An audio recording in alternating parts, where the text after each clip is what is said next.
ഓം നമോ നാരായണായ. ഓം നമോ ഭഗവതേ വാസുദേവായ. ഓം ശ്രീകൃഷ്ണായ നമ. ശ്രീമദ് ഭാഗവത മഹാപുരാണം ദ്വിതീയ സ്കന്ധം 6-ാമത്തെ അധ്യായം 43-ാമത്തെ ശ്ലോകം തൊട്ട് വായിക്കണം. ഓം അഹം ഭവോ യജ്ഞ ഇമേ പ്രജേശ ദക്ഷാദയോ യേ ഭവദാദയശ്ച സ്വർലോകപാല ഖഗലോകപാല നൃലോകപാല തലലോകപാല. ഇവിടെ അഹം ബ്രഹ്മാവും ഭവഃ ശിവനും യജ്ഞഃ വിഷ്ണു ഭഗവാനും ത്രിമൂർത്തികൾ എന്ന് സാരം. ദക്ഷാദയഃ ഇമേ പ്രജേശാഃ ദക്ഷൻ തൊട്ടുള്ള പ്രജാപതികളും. മരീചിരത്രി അങ്കിരസ പുലസ്യ പുലഃ ക്രതു ഭൃഗുർ വസിഷ്ഠോ ദക്ഷശ്ച ദശമസ്തത്ര നാരദ. ആദ്യത്തെ പ്രജാപതികൾ. പിന്നെ അവിടുന്ന് അങ്ങോട്ട് കുറേ ഉണ്ട്. കർദമനായാലും കശ്യപനായാലും കുറേ ഉണ്ട്. അപ്പോൾ അങ്ങനെയുള്ള പ്രജാപതിമാർ മുഴുവൻ ഭവദാദയഃ ച അവിടെ നാരദനോടാണ് പറയണത്. അപ്പോൾ നാരദൻ തൊട്ടുള്ള മഹാഋഷികളും ദേവർഷി ബ്രഹ്മർഷി രാജർഷികളൊക്കെ, അതേപോലെ സ്വർലോകപാലാഹ ഇന്ദ്രൻ തൊട്ടുള്ള അഷ്ടദിക് പാലകന്മാർ 33 കോടി ദേവകൾ ദേവീ ദേവന്മാർ, ഗണപതി അയ്യപ്പൻ തൊട്ടുള്ള സുബ്രഹ്മണ്യൻ, ഇതൊക്കെ വേറൊരു തരത്തിലാണ് വരിക. അപ്പോൾ അങ്ങനെയുള്ള ദേവന്മാർ ഖഗ ലോകപാലാഹ, പിന്നെ ഗരുഡൻ മുതലായിട്ടുള്ള എല്ലാവരും എന്ന് സാരം. ലോകപാലന്മാർ എല്ലാവരും, ഇന്നതെന്ന് പ്രത്യേകമില്ല. ഇവിടെ ഉദ്ദേശിച്ചത്രേ ഉള്ളൂ. ലോകപാലന്മാരായിട്ടുള്ള രാജാക്കന്മാർ, പക്ഷികൾ, ഖഗം, ഇങ്ങനെ നൃലോകപാലാഹ. അപ്പോൾ ആകാശത്ത് അല്ലെങ്കിൽ ഈ അന്തരീക്ഷത്തിൽ സ്വർഗത്തിൽ ഇരിക്കുന്ന ദേവന്മാരെ പോലെ തന്നെ രാജ്യത്തെ ഭൂമിയെ ഭരിക്കുന്നതായിട്ടുള്ള രാജാക്കന്മാരും ഭൂപതിമാർ നൃലോകപാലാഹ. പിന്നെയോ തലലോകപാലാഹ. ഇനി അതലം വിതലം തൊട്ടുള്ള അധോലോകങ്ങളെ രക്ഷിക്കുന്നവരായിട്ടുള്ള അവരും ബലി ഒക്കെ അങ്ങനെയുള്ളവരാ. അതേപോലെ തന്നെ ഇനി അനന്തനായാലും മൂർത്തിഭേദങ്ങളായാലും ഒക്കെ ഭഗവാൻ തന്നെയാണ് എന്ന് പറയുകയാണ്. അഹം ഭവോ യജ്ഞ ഇമേ പ്രജേശാഹ, ഞാനും ശിവനും മഹാവിഷ്ണുവും. യജ്ഞ എന്നുള്ള യജ്ഞൻ, യജ്ഞഃ എന്നുള്ള അർത്ഥത്തിലാണ്. അപ്പോൾ യജ്ഞമൂർത്തി, സുയജ്ഞൻ എന്നാണ് യജ്ഞമൂർത്തിയുടെ പേര്. ആദ്യത്തെ മന്വന്തരത്തിൽ സ്വയംഭൂമനുവിനെ രക്ഷിക്കാൻ വേണ്ടിയിട്ട് യജ്ഞനും ദക്ഷിണയും ആയിട്ട് വിഷ്ണുവും ലക്ഷ്മിയും അവതരിച്ചു അവരുടെ പുത്രന്മാരായിട്ട്, ശതരൂപ റാണിയിൽ സ്വയംഭൂമനുവിന് ഉണ്ടായതായിട്ടുള്ള രീതിയിൽ. അപ്പോൾ ഇങ്ങനെ യജ്ഞ ഭഗവാനായിട്ട് രക്ഷിക്കാൻ വേണ്ടിയിട്ടാണ് ഭഗവാൻ വന്നത് എന്ന് സാരം. അങ്ങനെ ഇമേ പ്രജേശാഹ, ഇങ്ങനെ പ്രജാപതിമാർ എല്ലാവരും, അതേപോലെ ദക്ഷൻ തൊട്ടുള്ളവർ, അതാണ് പ്രജേശ. 2 തരത്തിൽപ്പെട്ടതാണ് വരിക. ദക്ഷൻ ഋഷി വിഭാഗത്തിലല്ല, രാജാവ് എന്നുള്ള നിലയ്ക്കാണ്. മനു ഭൂമിയെ ഭരിക്കുന്ന രീതിയിലാണ്. ഇന്ദ്രൻ സ്വർഗത്തെ ഭരിക്കുന്ന രീതിയിലാണ്.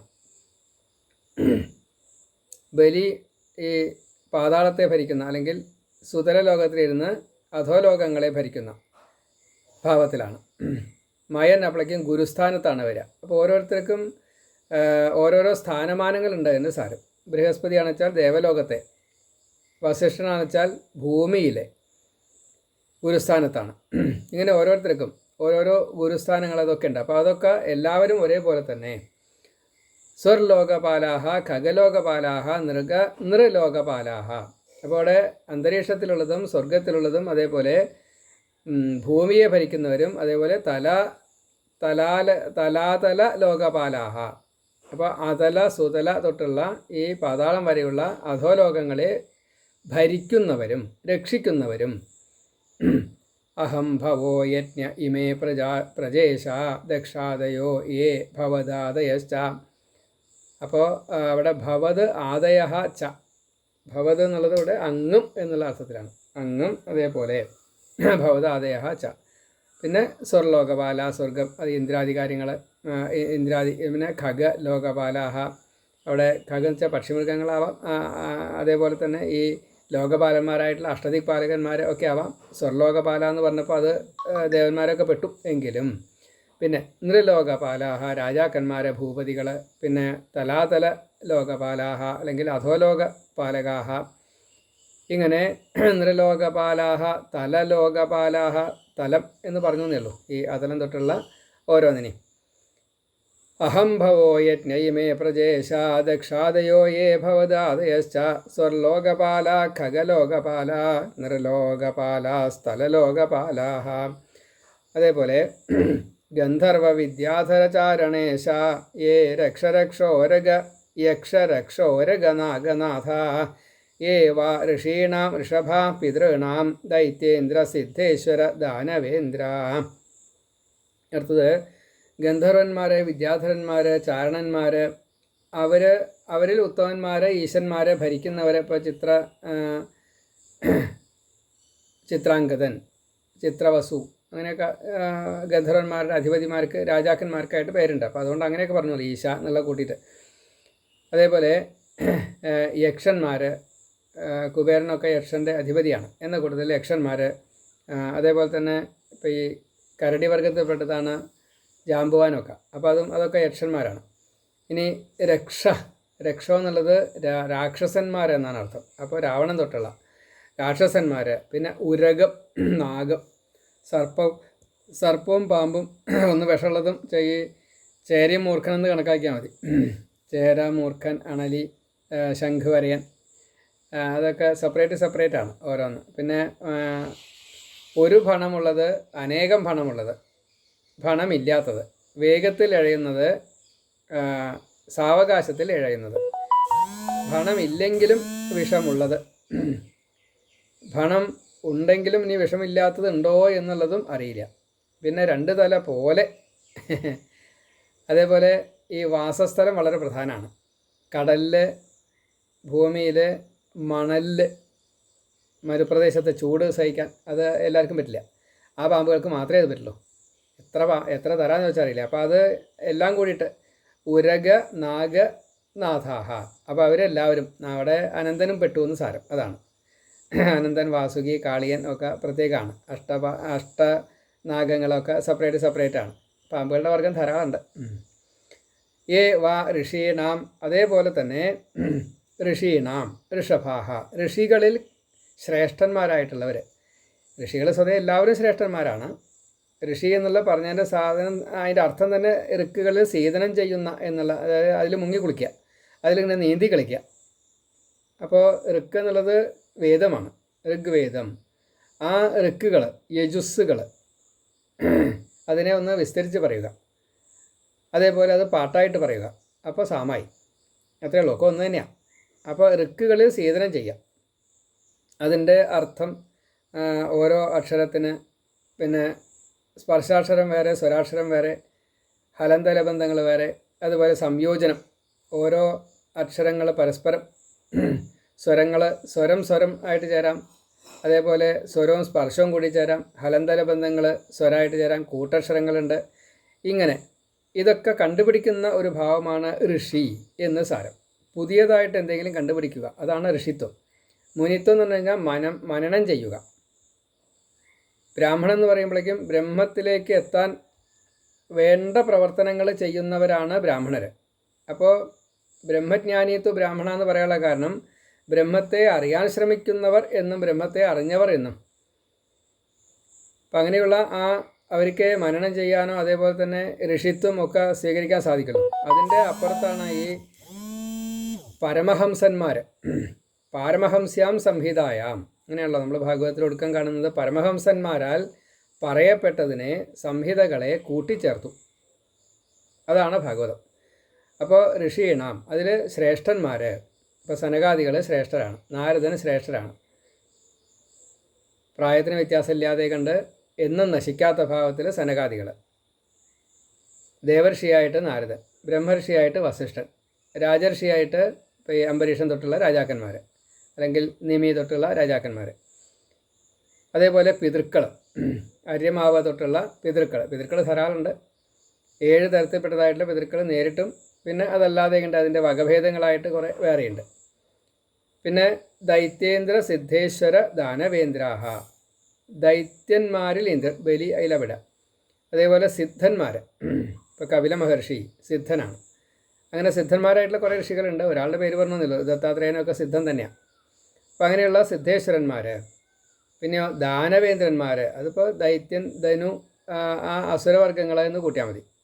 അപ്പോൾ അവരെല്ലാവരും ഒരേപോലെ, ഇപ്പോൾ ശംഖചൂടൻ ദൈത്യേന്ദ്രനാണ്, ദാനവേന്ദ്രനാണ്, ദാനവേന്ദ്രനാണ്, ബലി ദൈത്യേന്ദ്രനാണ്. അപ്പോൾ ഇങ്ങനെയുള്ള വ്യത്യാസങ്ങൾ. ഗന്ധർവ വിദ്യാധര ചാരണേശ യേ രക്ഷരക്ഷോരഗ യേ യക്ഷരക്ഷോരഗ നാഗനാഥ യേ വാ ഋഷീണാം ഋഷഭാ പിതൃണാം ദൈത്യേന്ദ്ര സിദ്ധേശ്വര ദാനവേന്ദ്ര, ഇവരൊക്കെ ഭഗവാന്റെ അംശങ്ങളാണ് എന്ന് പറഞ്ഞു. ഇനി മറ്റുള്ളവരെ, അതായത് ഇതിപ്പോൾ പോസിറ്റീവും ഉണ്ട് നെഗറ്റീവും ഉണ്ട്, അതേപോലെ തന്നെ ഇനി മറ്റു വിഭാഗങ്ങൾ അന്യേച്ച യേ പ്രേത പിശാച ഭൂത കൂഷ്മാണ്ഡ യാദോ മൃഗ പശ്വധീശ യത് കിഞ്ചലോകെ ഭഗവൻ മഹസ്വദോജസ്സഹസ്വത് ബലവത് ക്ഷമാവത്. മറ്റുള്ളവർ എന്ന് കൂട്ടിയാൽ ഇന്നതെന്ന് പറയാൻ നിൽക്കില്ല. പ്രേതങ്ങൾ, അതിൽ ശ്രേഷ്ഠന്മാരായിട്ടുള്ളവർ, പിശാചുക്കൾ, അതിൽ ശ്രേഷ്ഠന്മാർ, ഭൂതങ്ങളായിട്ട് അതിൽ ശ്രേഷ്ഠന്മാർ, കൂഷ്മാണ്ട് ശ്രേഷ്ഠന്മാർ, ജലജന്തുക്കളിൽ ഈ മകരമത്സ്യം പ്രത്യേകമാണ്, തിമിംഗലം ഇല്ലേ, മൃഗങ്ങളിൽ വെച്ച് ഉത്കൃഷ്ടമായ ആന, പശു, ഇതൊക്കെ പ്രത്യേകമാണ്. അതേപോലെ ഈ ലോകത്തിലെ മറ്റുള്ള ലോകങ്ങളൊക്കെ ഐശ്വര്യം ഏതെങ്കിലും തരത്തിൽ ഒന്ന് അധികരിച്ച് നായക സ്ഥാനത്തുണ്ടെങ്കിൽ അതൊക്കെ വിഭൂതി യോഗത്തിൽ ഭഗവാൻ ഞാനാണ് എന്ന് പറയുന്നുണ്ട്. എന്ന കൂട്ടത്തിൽ ഓജസ്സും തേജസ്സും കൂടുതലുള്ളത്, ഇന്ദ്രിയ ശക്തിയുള്ളത്, മനഃശക്തിയുള്ളത്, സാമർഥ്യമുള്ളത്, ഇങ്ങനെ എല്ലാ തരത്തിലും എന്തെങ്കിലും അധികമായിട്ടുള്ള കഴിവ്, അതുപോലെ ക്ഷമ, തിദിക്ഷ തുടങ്ങിയിട്ടുള്ള കാര്യങ്ങൾ കൂടുതലുണ്ടെങ്കിൽ, ശാന്തഭാവം ഉണ്ടെങ്കിൽ എന്നൊക്കെ പ്രത്യേകമായിട്ടൊന്ന് പറഞ്ഞു. അന്യേ ചയേ പ്രേതങ്ങൾ, അന്യന്മാരായിട്ടുള്ള മറ്റ് വിഭാഗങ്ങളിൽപ്പെട്ടവർ, പ്രേതങ്ങൾ, പിശാചുക്കൾ, ഭൂതങ്ങൾ, കൂഷ്മാണ്ഡം, പിന്നെ യാദോ മൃഗ, ജലജന്തുക്കൾ, അതാണ് ഉദ്ദേശിച്ചത്. ജലജന്തുക്കൾ, യാദോ മൃഗ, അത് പിന്നെ മൃഗങ്ങൾ, അത് അതിലുണ്ട്, അതൊക്കെ കടലിലുണ്ട്, മറ്റേ കരയിലുണ്ട് കേട്ടോ. പിന്നെ പശു അധീശാഹ, പശുവർഗം എന്ന് പറയുമ്പോൾ നമ്മൾ പശുക്കളെ മാത്രമല്ല, ആട്, പശു, പോത്ത്, ആന, പുലി, ഇതൊക്കെ പശുവർഗം തന്നെയാണ്. ജന്തുജാലം എന്നാണ് ജന്തുലോകം. ആ ജന്തുലോകത്തിൻ്റെ അധീശ്വരന്മാർ. ഇനി പക്ഷികളുടെ അധീശൻ അങ്ങനെയും പറയാം. അങ്ങനെയാണെന്ന് വെച്ചാൽ ഗരുഡൻ തൊട്ടുള്ളവരൊക്കെ അധീശന്മാരാണ്. അപ്പോൾ ഗരുഡനും കഴുകനും വ്യത്യാസമുണ്ട്. ഇപ്പോൾ ജഡായുവൊക്കെ കഴുകനാണ്, ഗരുഡൻ പരുന്താണ്. അപ്പോൾ പരുന്തിൽ തന്നെ മറ്റേ ഗരുഡൻ വേറെയാണ്. ഇനി എന്നാൽ പരുന്തൊക്കെ ഒരു വർഗ്ഗമല്ലേ? അല്ല, ലേശം വ്യത്യാസം ഉണ്ടെന്നാണ്. ഏതായാലും പരുന്ത് വർഗ്ഗമായിട്ടാണ് ഗരുഡനെ പറയാറ്. ഈ യത് കിഞ്ചലോകെ, ഈ ലോകത്തിലുള്ള ഏതെങ്കിലും ഒന്നാണോ അത് ഭഗവത് മഹസ്വ, അതായത് ഭഗവാന്റേതായിട്ടുള്ള ലേശം അധികമായിട്ടുള്ള കഴിവുകൾ ആർക്കാണോ, ഈ ഭഗത്വം എന്നതാണ്. അത് ആറെണ്ണമുണ്ടല്ലോ: ഐശ്വര്യം, വീര്യം, ശ്രീ, യശസ്, ജ്ഞാനം, വൈരാഗ്യം, അങ്ങനെയുള്ള. അതുപോലെ ഐശ്വര്യങ്ങൾ, ഈ 8, 6, 14, ഈ 14 ഉള്ളതായിട്ടുള്ള ആളുകളെയൊക്കെ ഭഗവാന്മാരെന്നാണ് പറയുക. അപ്പോൾ അത് ഭഗവാന്റെ അംശം ഉണ്ടെങ്കിൽ മാത്രമേ അതൊക്കെ കിട്ടുള്ളൂ. അങ്ങനെ ഭഗവൻ മഹസ്വം, അങ്ങനെ ഓജസ്, തേജസ് ഒക്കെ കിട്ടിയിട്ടുണ്ടെങ്കിൽ, മഹസ്വത്, ഓജഹ, സഹസ്വത്, അപ്പോൾ അത് മുഴുവൻ ആ കഴിവുകളോട് കൂടിയിട്ട്, സാർഷ്ടി എന്നുള്ളതാണ് അത് ഭഗവാന്റെ കഴിവിനെ പറയുക. അത് ഉള്ള ബലവത്, ഈ ബലത്തോട് കൂടിയതായിട്ടുള്ള ക്ഷമാവത്.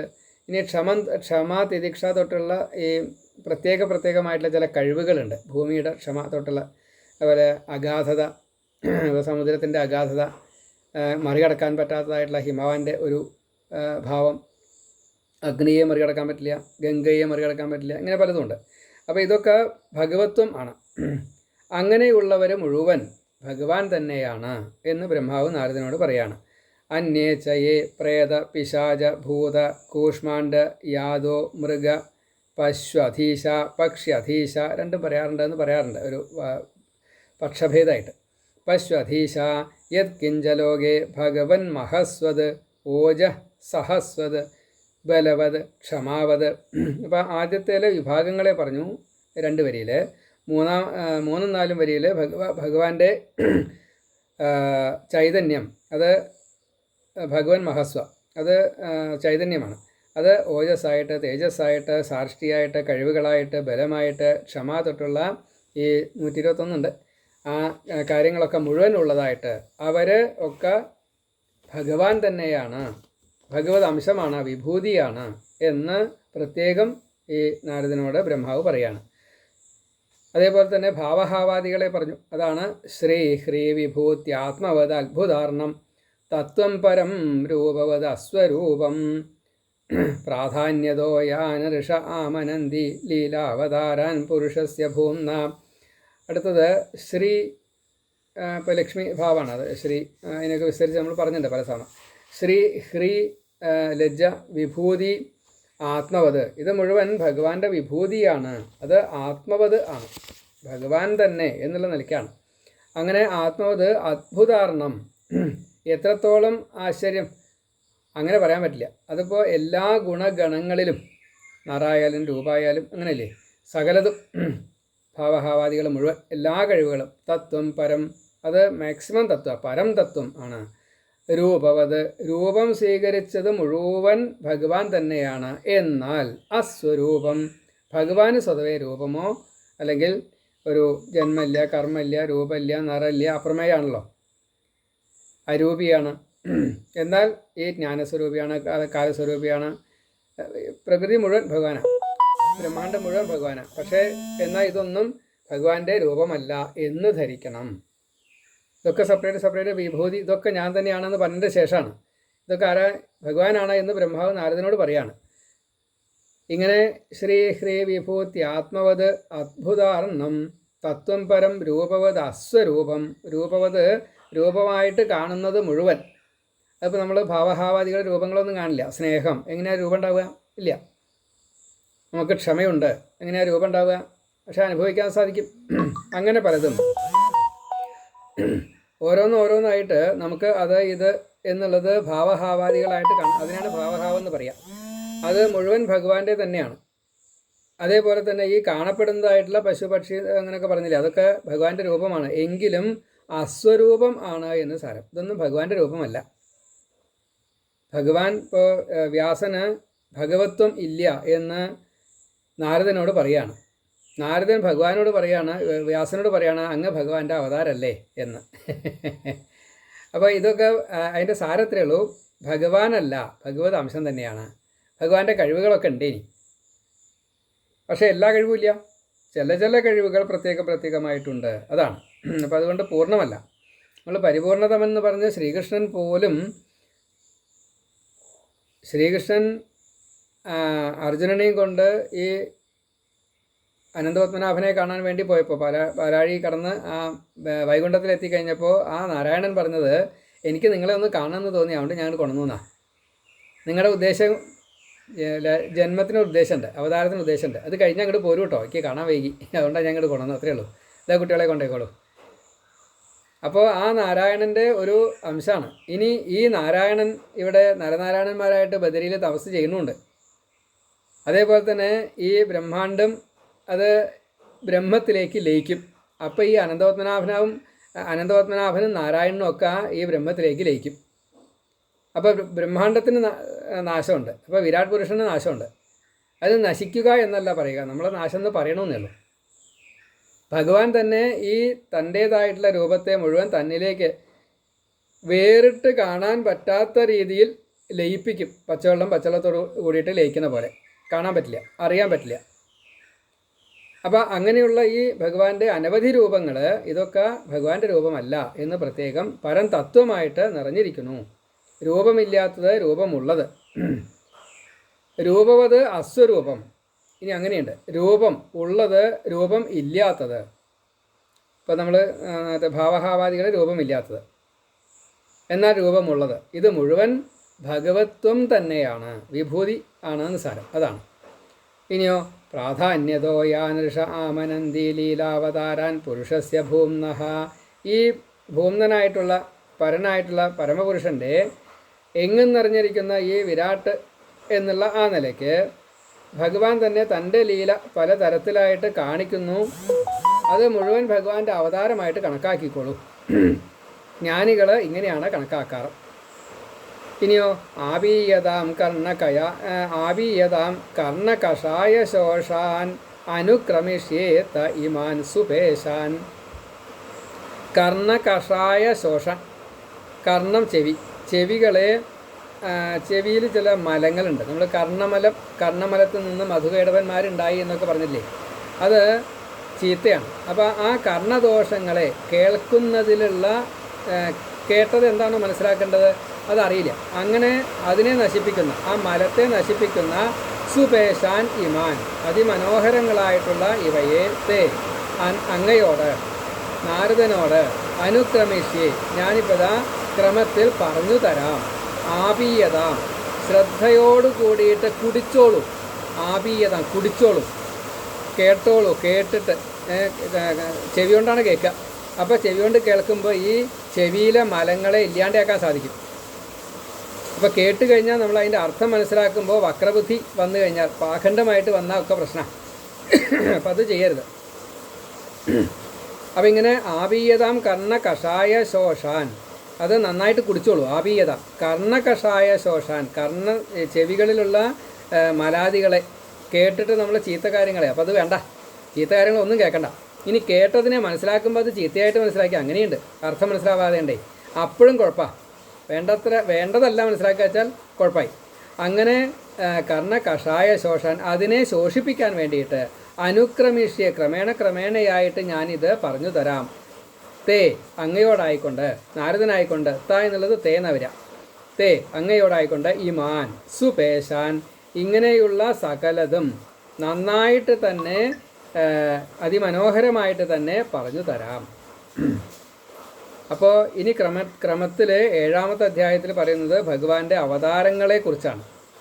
ഇപ്പോൾ നമ്മൾ ഒരുമിച്ച് പറഞ്ഞത് ഇത് അഹം ഭവോ യജ്ഞ 43, 44, 45, 46, 47 അല്ലെങ്കിൽ 46 അത് കുഴപ്പമില്ല.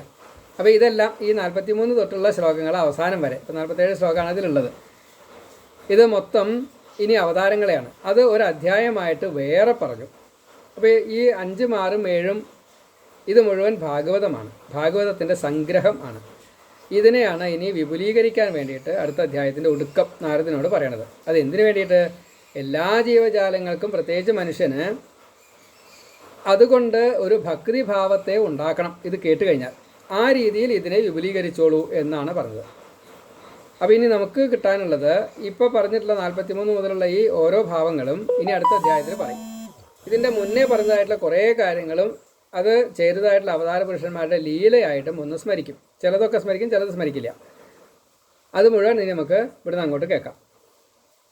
ശ്രീ ഹ്രീ വിഭൂത്യാത്മവത് അത്ഭുതാർണം തത്വം പരം രൂപവദസ്വരൂപം പ്രാധാന്യതോ യാൻ ഋഷ ആമനന്തി ലീല അവതാരാൻ പുരുഷസ്യ ഭൂമ്ന ആപീയതാം കർണകഷായ ശോഷാൻ അനുക്രമിഷ്യേ തേ ഇമാൻ സുപേശാൻ അനുക്രമിഷ്യേത ഇമാൻ സുപേശാൻ. ഇതി ശ്രീമദ്ഭാഗവതേ മഹാപുരാണേ ദ്വിതീയസ്കന്ധേ മനനനിരൂപണ പ്രകരണേ സാമഗാനനിരൂപണം നാമ 6ാധ്യായ സമാപ്ത. സർവത്ര ഗോവിന്ദനാമ സങ്കീർത്തനം. ഗോവിന്ദ ഗോവിന്ദ. മനനനിരൂപണ പ്രകരണമാണ്.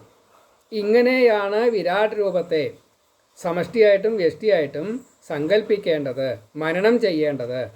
അത് സാമഗാന നിരൂപണം, ഈ മനനം ചെയ്ത് മനസ്സിലായതിനെ പാട്ട്, കീർത്തനം, നാമജപം തൊട്ടുള്ള ഈ സ്തുതികളുണ്ടല്ലോ, വാഴ്ത്തലുകളുണ്ടല്ലോ, അതുപോലെ ചെയ്ത് ഭഗവാന്റെ പ്രീതിയെ സമ്പാദിച്ചോളൂ നാരദ. അങ്ങനെയുള്ള പ്രകരണമാണ് ഈ 6ാമത്തെ അധ്യായം എന്ന് പറഞ്ഞു വെച്ചു. അപ്പോൾ ഓരോ അധ്യായത്തിനും പ്രത്യേകം അർത്ഥവ്യാപ്തികളുണ്ട് എന്ന് ഇവിടെ സൂചിപ്പിക്കുകയാണ്. അങ്ങനെ 6ാമത്തെ അധ്യായം കഴിഞ്ഞു. ഇനി 7ാമത്തെ അധ്യായം നാളെ പറയാം. നാരായണ നാരായണ നാരായണ.